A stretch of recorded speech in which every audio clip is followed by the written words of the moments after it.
ஓம் ஸ்ரீதார நேயர்களுக்கு வணக்கம். I hope you're all doing well and I pray for the same. நிறைய பேர் முடக்கம் இருக்கு, எனக்கு படம் முடக்கம் இருக்கு, பேமெண்ட் எல்லாம் ப்ராசஸிங் ஆயிடுச்சு, ஆனால் அதை ரிலீஸ் பண்ண மாட்டேங்கிறாங்க. ஒரு சில இடத்துல லாக் ஆயிருக்கு என்னோட ஷிப்மெண்ட், இல்லை எனக்கு 6 மாசமா சம்பளம் வரணும், வர வேண்டிய சம்பளம் வரல, இல்லாட்டி ஒரு பேமெண்ட் அனுப்பிச்ச மேடம் அது அப்படியே போய் ஸ்டக் ஆயிடுச்சு, அதனால எந்த டிரான்சாக்ஷனுமே பண்ண முடியல, பேங்க்ல ஒரு லாக் ஆயிடுச்சு. அப்படிலாம் நம்ம நிறைய முடக்கங்கள் சந்திக்கிறாங்க இல்லையா? ஸோ இந்த முடக்கங்கள் எல்லாம் நிவர்த்தி பண்ணுறதுக்கு, இல்லை நமக்கு யாராவது ஒரு பேமெண்ட் தரணும், அவங்களும் லாக் ஆகிருப்பாங்க, அதனால நம்மளுக்கும் பேமெண்ட் வராமல் இருக்கும். ஸோ அந்த மாதிரி முடக்கத்தை விளக்கிறதுக்கு, அகற்ற என்ன பண்ணணும்னா முடக்கற்றான் கீரை. நீங்கள் கேள்விப்பட்டிருக்கீங்களா?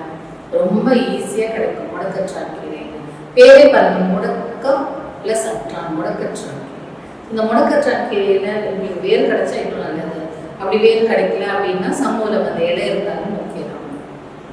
அதை வச்சுட்டு என்ன பண்ணுங்க, கற்பூரம், பச்சை கற்பூரம், ஜவ்வாது, புனுகு, அரைகஜா, இதையெல்லாம் வாசன திரவியங்கள்லாம் போட்டு அந்த வேர், சப்போஸ் வேர் கிடைச்சதுன்னா ரொம்ப நல்லது, நல்லா காய வச்சு ட்ரை ஆக்கிட்டு அதை பச்சை கற்பூரம் வச்சு தீச்சிட்டு ஒரு சட்டியில், மண் சட்டியில் பச்சை கற்பூரம் அடுக்கி அதுக்கு மேலே இந்த வேரை வச்சு, அது கொஞ்சம் சின்னதாக தானே இருக்கும், ஸோ சீக்கிரமாக தீஞ்சிடும்.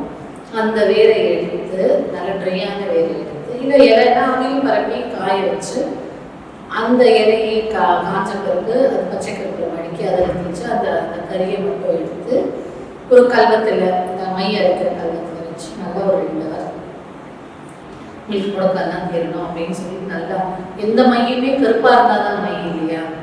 ஸோ அதனால நல்லா கருப்பாக இருக்கும், நல்லா அரைக்கணும். அரைச்சிட்டு நம்ம வாசன திரவியங்கள் போட்டிருக்கோம், அத்தர் போட்டிருக்கோம், தேவைப்பட்டால் நீங்கள் குங்குமப்பூ போட்டுக்கலாம். பட் குங்குமப்பூ போட்டால் இன்னும் நல்லா அரைக்கணும், ஏன்னா அது ஒரு மாதிரி சிகப்புகள் கொடுக்க ஆரம்பிச்சிடும். பட் பிளாக்காக ஆற வரைக்கும் அரைக்கணும். அரைச்சிட்டு அதை எந்த இடத்துல இட்டுட்டு போகிறீங்களோ அங்கே உங்களுக்கு யாராவது பேமெண்ட் ரிலீஸ் பண்ணலை அப்படின்னு சொன்னாங்கன்னா அதை இட்டுட்டு போய் அதுக்கு மேலே வேணாலும் குங்குமம் வச்சுக்கோங்க. ஜஸ்ட் இன் கேஸ் யாராவது பார்த்து எனக்கு கேட்க போகிறாங்க, எப்படி நான் கருப்பாக வச்சுருக்கிறது தெரியல அப்படின்னு நினைக்கிற போது மேலே ஒரு குங்குமமோ ஒரு விபூதியோ ஜென்ரலாக வச்சுக்கிற மாதிரி அதை இழுத்துட்டு போங்க. உங்களுக்கு கிட்ட போய் யார் உங்களுக்கு பணம் கொடுக்கணுமோ அவங்க கிட்ட போயிட்டு அது பேமெண்ட் ரிலீஸை பற்றி பேசினீங்கன்னா அவங்க உங்களுக்கு ரிலீஸ் பண்ண கொடுக்கறதுக்கான அவங்களுக்கே அந்த எண்ணங்கள் வர ஆரம்பிக்கும். அவங்க நம்ம பேமெண்ட்டை ரிலீஸ் பண்ணுறதுக்கான ஒரு சூழ்நிலைகளை அவங்களே ஏற்படுத்தி நமக்கு ரிலீஸ் பண்ணி கொடுப்பாங்க. ஸோ ட்ரை பண்ணி பாருங்க.